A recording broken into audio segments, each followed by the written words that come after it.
Hi everyone. In this video, we're going to learn about integer programming models, but a specific type of integer programming models, or in short, I will be calling them IP models. So this specific type of IP models that we're going to cover and do an example for in this video are called binary variable integer models. As discussed earlier, binary variables are variables which are restricted to take only two possible values. So they could either be 0 or equal to 1, and they cannot take any other value. Recall that when we were covering network models, and specifically under network models, when we were talking about assignment models and shortest path models, in both those cases, the decision variables, the solution that we got from solver, had binary values as well, so either 0 or 1. However, in both of those models, we did not have to explicitly specify that the variables are binary. In this case, because we are imposing this sort of like as a restriction that the variables be integer as well as binary, this is a slightly different from those examples. So in a network flow model, the integer property just comes intrinsically from the way the model is set up, but for the rest of the IP problems, we have to specify this in the solver to make sure that the variable comes out to have binary values. A binary variable is extremely useful, especially in the world of modeling, because it can be applied wherever we want to have a yes or no decision. And if we have more than one choices to select from. So the decision, if the choice is to be selected, comes out to have a value of 1. That means that you should pick out that option. And if it's 0, it means that you should not pick out that option. So whenever we're faced with a decision where we have to make a yes no decision, we can use a binary variable in order to model for a solution for that kind of decision making scenario. Um, Generally, 1 refers to yes and 0 refers to no. But there could be different interpretations of this depending on the model. But for us, we will use this interpretation that a value of 1 is yes and a value of 0 is no. So there are two popular applications of binary models. One of them is selection problems, and the other one is called set covering problems. Now, we're going to cover an example of both of those types of models. The difference between the two models is that in selection problems, just like the name suggests, you are using a binary variable to help you pick out the most optimal choice from a list of choices available to you. Whereas in a set covering problem, you try to identify the optimal set of locations that will be covered that will be covering a specified set of customers. So for example, if you have multiple clinics in your town and you want to assign one clinic to each zone of the town, a set covering problem could help you decide that based on different criteria such as minimizing distance to the clinic or minimizing the time travel to the clinic and so on. So as you can see, it can be applied to a scenario of modeling issues where the objective is to decide between an alternative set of choices that has been given to you. So let's move on to an example. We are going to first tackle an example for a selection problem, and then we're going to move on to the second example where we will cover a set covering problem and see how we can solve it using Excel's solver. Okay, so we're going to first take a look at an example for a selection problem, and this specific example, Simkin and Steinberg, this is the name of the example, and that example is a portfolio selection problem. So it can be viewed as a finance-based application of IP or integer programming. So I'll give you some background of what this specific example is and what do we need to do in order to get a solution for this one. So for this example, assume that the name of the firm is Simkin and Steinberg, and they are an investment firm that specializes in recommending oil stock portfolios for their wealthy clients. So one of their clients has $3 million available to invest, and they insist on purchasing large blocks of shares for each company. So here, because the shares are sold in blocks, you already know that how many shares would you be buying if you invest in one of these stocks. So the decision is which one should you pick out and invest your $3 million in, so that you're maximizing the return from your overall investment portfolio. So this is in some ways similar to the portfolio application that we covered in chapter 3. Forgive me for that. Chapter 3. And in some ways, it's also different from that, because if you recall in chapter 3, when we were doing an example for portfolio selection models, our objective was to maximize the return of the portfolio by deciding how much of our investment amount we want to allocate to each of the stocks available. So in that case, it wasn't a yes-no decision, it was more about optimal allocation. Over here, this is a yes-no decision because the allocation is already pre-decided. So you already know how much of your money should you be investing. You just need to decide which one of these should you be selecting to be a part of your portfolio, so that you can invest that full $3 million and get the maximum return out of it. So in this table over here, you have been given different choices that you can select, and obviously you can select multiple choices. And the annual expected return in thousands of dollars, as well as the cost or the price of those shares at that specific point in time. So let's move ahead and start with the model formulation for this particular example. One thing that you should also note here is there could be additional constraints that are associated with selecting a portfolio. And in this case, the constraints are, number one, at least 2 Texas companies must be in the portfolio, which means that we have a choice between 3 and we need to include at least 2 in our portfolio. The second additional constraint that has been provided in the problem in the book chapter is that no more than one investment can be made in foreign companies. So the foreign companies are 2 of them listed over here, and we can only select 1 out of the 2 foreign companies to be a part of our portfolio. The third additional constraint is that exactly 1 of the 2 California companies must be included in your portfolio.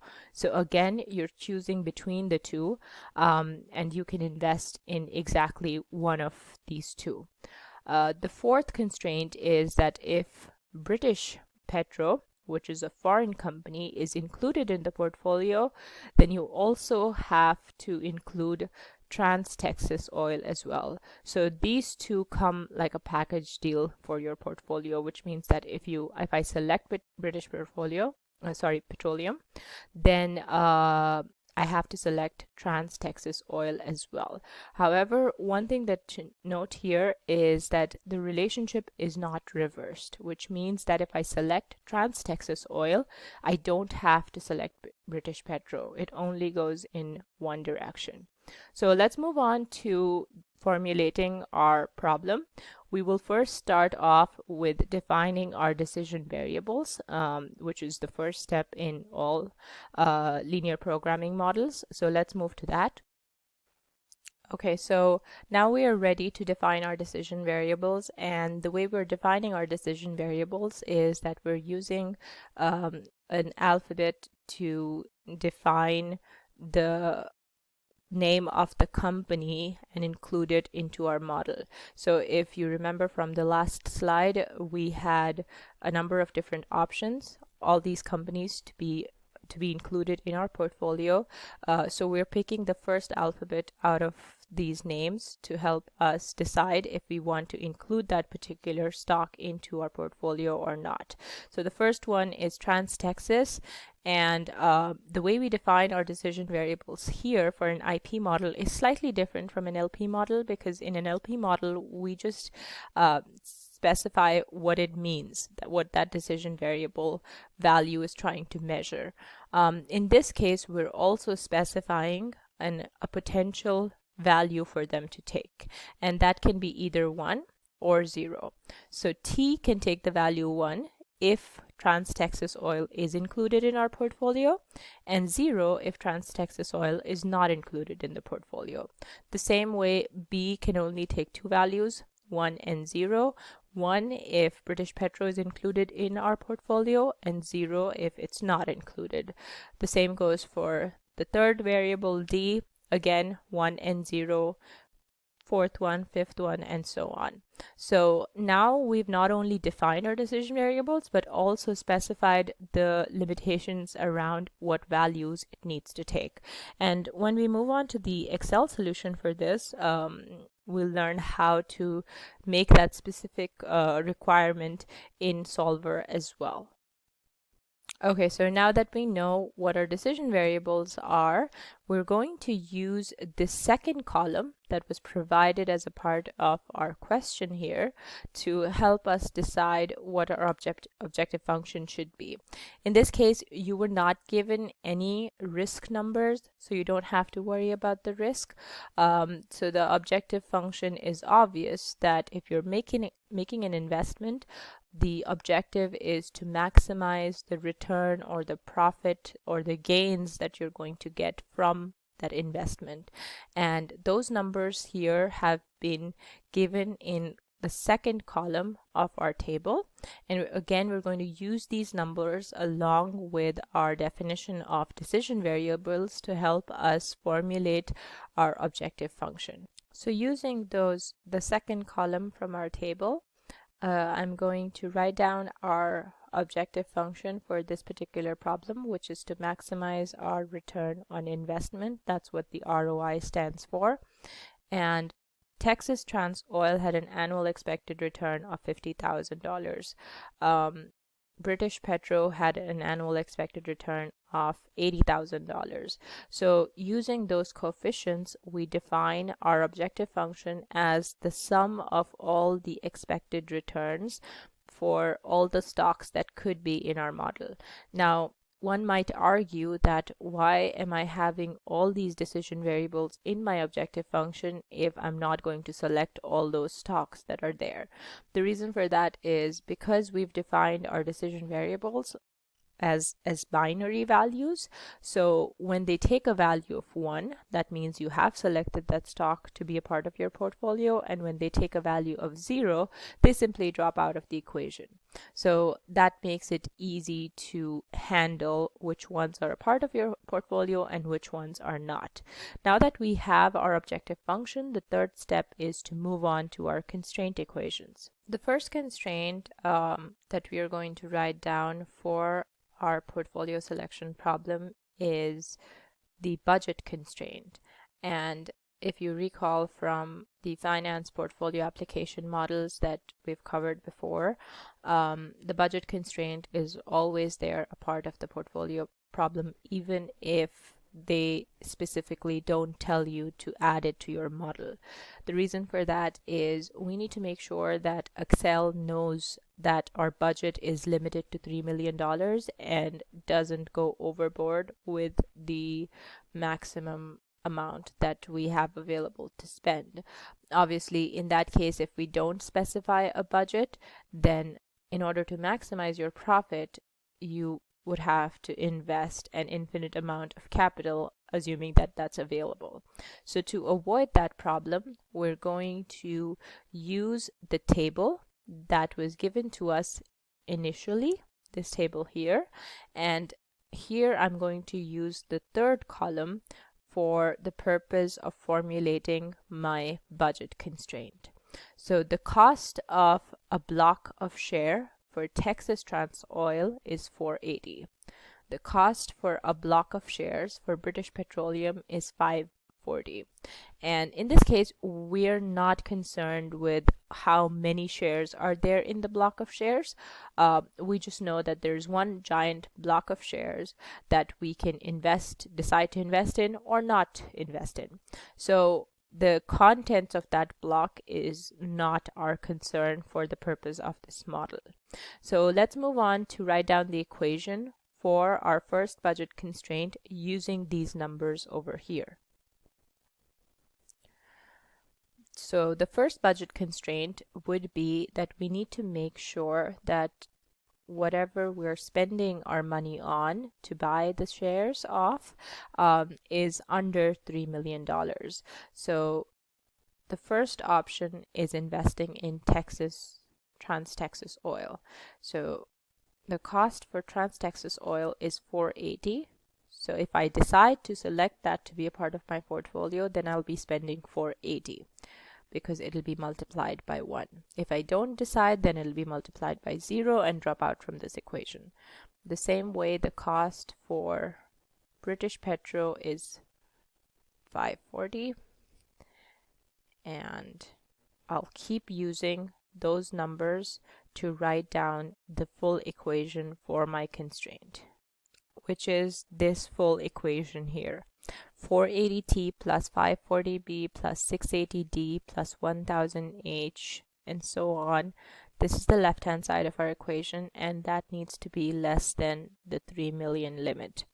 Now, one thing that you'll notice here is that the table that was given to you, the units of measurement were in thousands of dollars, whereas the budget that is given to you is in millions, which is 3 million. So 3 million in thousands of dollars would convert to $3,000. So that's why the right hand side value here, instead of just 3, is 3,000. The other option would have been to divide these by 1,000 so that this side becomes in millions as well, but this seems to be like the easier choice between the two, so we will stick to this choice. So now we have defined our budget constraint or the investment limit constraint. Let's move on to the next constraint. The next constraint that we need to write an equation down for is the requirement that at least 2 Texas companies must be in the portfolio. This is an example of K out of N choices.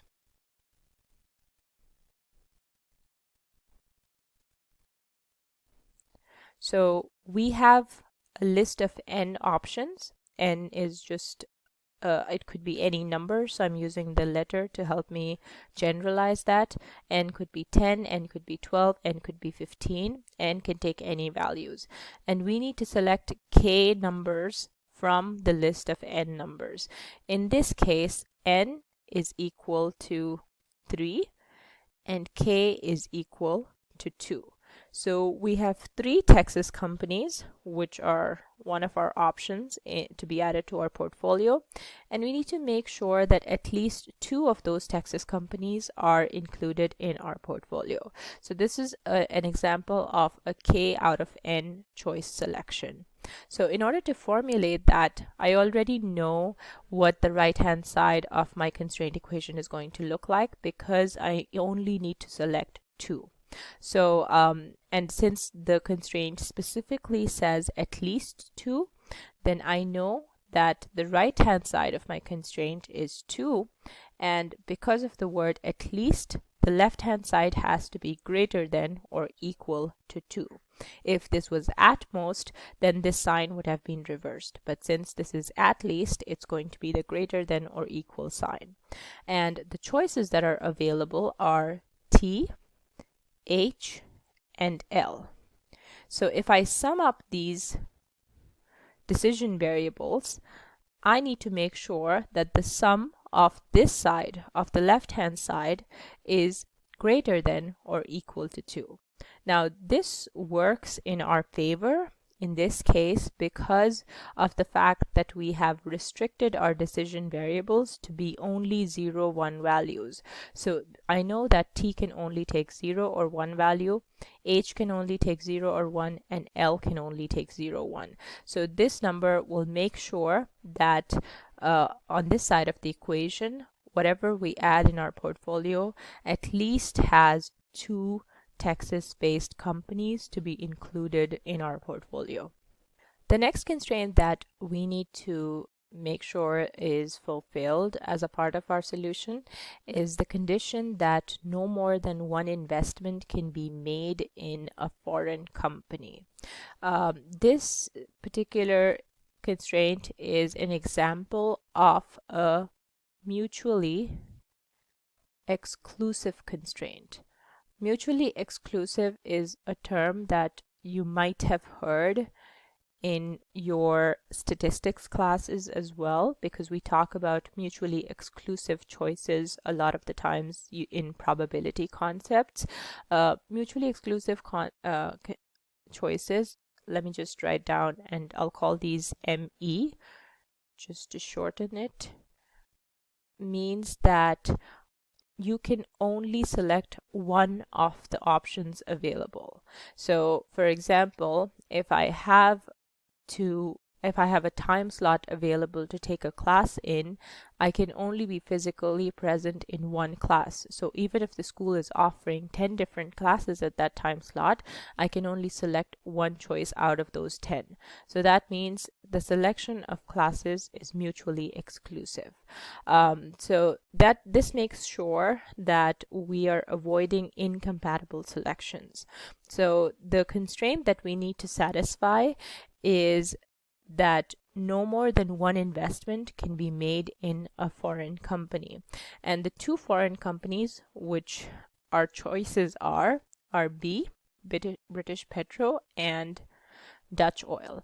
So we need to make sure that one of the 2 are included in our portfolio. So if I write an expression down like B plus D, I know that B can take 0, 1 values and D can take 0, 1 values. But because I need only one of the 2 in my portfolio, I'm going to restrict the right-hand side to 1. And by making this sign less than or equal to, I'm forcing Excel to give one of these 2 a value of 0 and the other a value of 1. That way, our mutually exclusive condition is met. So far we've covered the budget constraint, we've covered the k out of n choices constraint, and we've covered the mutually exclusive constraint. The next constraint is regarding the 2 California companies. That's also a mutually exclusive constraint. So again, because the 2 California companies are S and C, I can write the constraint down in the same way that I did for the previous one, and I have to make sure that the constraint tells me that you need exactly one company in your portfolio. And because of the term exactly, I'm going to make this an equality constraint because I don't need any other number other than 1. So Excel is going to either force this to be 0 and the other one to be 1, or vice versa. Both of them cannot exist at the same time in our portfolio. Now, the last constraint that we need to add in our portfolio is the condition that if British Petro is included in the portfolio, then Trans-Texas must also be included in the portfolio. This is an example of an if-then constraint. And an if-then constraint is also known as an enforced dependency, which means that the choice of selecting British Petro comes with the dependency that if I do select British Petro, then I have to make sure that Trans Texas is also included in my model. So in order to write down an equation for this constraint, it's a little tricky, so you have to think about it a little bit. The two choices that we need to select are B and T. B stands for British Petro and T stands for Trans Texas. Again, B can take a value 0 or 1, and T can also take a value 0 or 1. The condition says that if we select B, then we have to select T as well. If we don't select B, then we can select T or not select T. It doesn't matter. So the only possible solution options in order to satisfy this constraint are B and T. And the only choices that will make sure that this restriction is satisfied is that if B takes the value 1, then T has to take the value 1 as well. This is something that is okay given our model. If we have B as 1, T cannot be 0. This is something that will not be acceptable for the purpose of this constraint. On the other hand, if B takes a value 0, T can either be 0 or it can be 1. So out of these 4 possible solution options, only 3 of them are what is accepted as a part of this constraint. So we need to write down a mathematical equation that will help us make sure that only these three solutions are obtained and this one is rejected. And to do that, the best way to write it down is as an equation in the form of B minus T, forcing it to be less than or equal to 0. Now, if you take a look at this equation, if B takes a value 1, then T is forced to take a value 1 so that the final answer is 0. If B takes a value 0, then T can take any value 1 or 0, and both of these would satisfy our equation that was given up here. So this is the perfect way to add this constraint to our model. So now we have the full model ready. The objective function is to maximize the return on investment subject to our budget constraint and the 4 different types of constraints that we just covered. This last one over here has been written slightly differently than what we saw. We wrote it down as B minus T has to be less than or equal to 0. That's the reason because I prefer to have my right-hand side values as just constant numbers and not variables, so I just moved this T to the other side of the equation.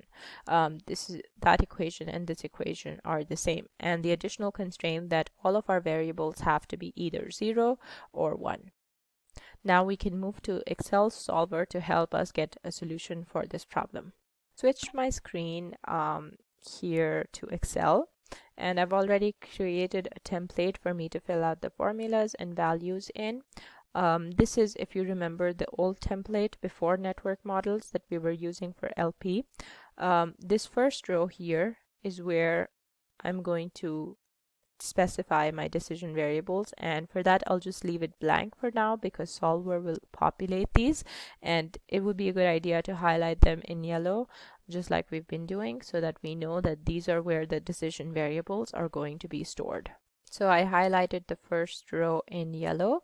Then I need to add the coefficients of my objective function, which is from the table, the second column in the table. So 50, 80 for British Petro, 90 for Dutch, 120 for Houston Oil, 110 for Lone Star Petro, 40 for San Diego, and 75 for California Petro. Then in this cell here, I'm going to put down my objective function, which will be a sum product of these decision variables with the coefficients. Let me increase the size of my screen here so that you can see this formula.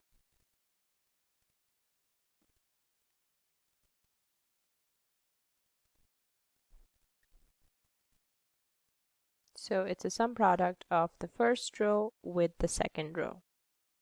And because this is my objective function, I'm going to highlight this in green. Now I'm going to add the budget constraint, and we've already formulated this, so I'm just filling out the numbers in here based on the equations that we came up with earlier. The coefficients would go in this row here that I'm filling out, and this is directly from the table that was given to us as a part of the question. And we need to make sure that this left-hand side, which will be a sum product of my decision variables with my coefficients. If you can't see the full formula on my screen here, you can look at that formula here up top as well. And this will make sure that, oops, sorry, I put a dot instead of a comma in there. So this is the left-hand side for our constraint, and we need to make sure that this number is less than or equal to $3 million.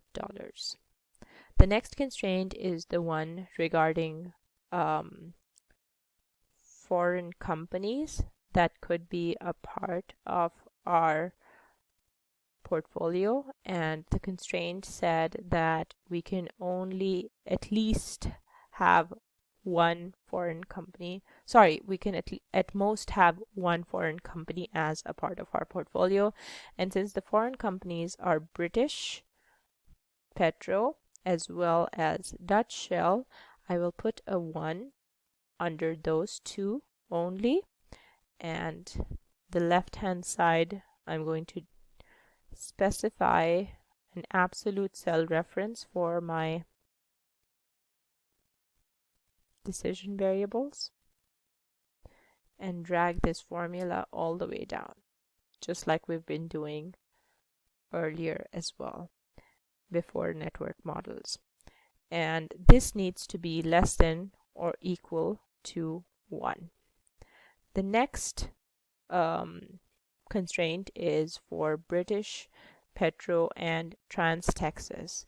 This was the constraint that made sure that if British Petro is included in our portfolio, then Trans Texas should also be included.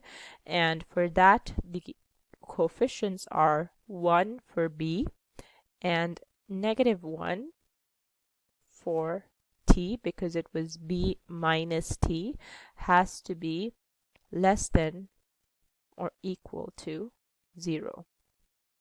The next one is for for Texas companies, which said that we need at least 2 Texas-based companies in our portfolio.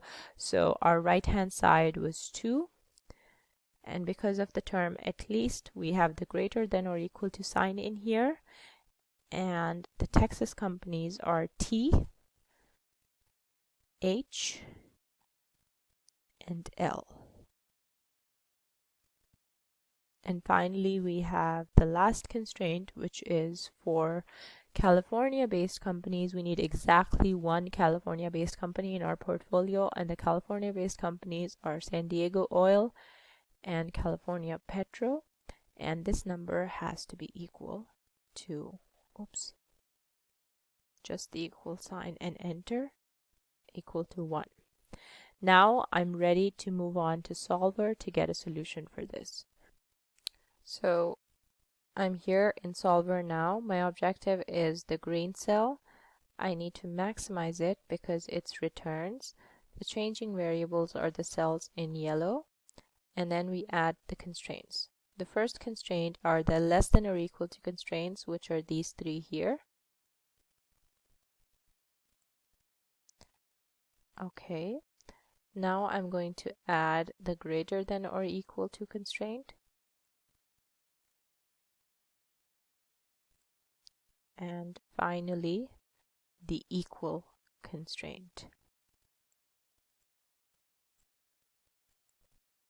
Now that we've added all of our constraints that were a part of the model in here, we need to add one additional constraint which makes our model binary.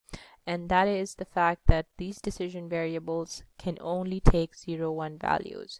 So for that, I'm going to add one additional constraint that says all these yellow cells have to be binary, and for that you're going to select this bin option under the drop down menu for the arrow, and as soon as you select that, this side is automatically populated as binary, and you press OK and solve. So if you look at the solver solution, just like we had predicted, all of our decision variables are either 0 or 1, and what solver is telling you that you should buy the shares of Shell, Dutch Shell, Houston Oil, Lone Star, and San Diego. So you're rejecting these 3 stocks and not including them in your portfolio. And your final portfolio value that you're investing is slightly less than the 3 million that was given to you. The reason for that is because of the cost of these blocks of shares. One thing that you'll notice is when you open up Solver and you click Solve, you are not given an option for sensitivity report. And that's a sacrifice sort of that you have to make, because for IP problems, you don't get a sensitivity analysis report that's only specific to LP problems.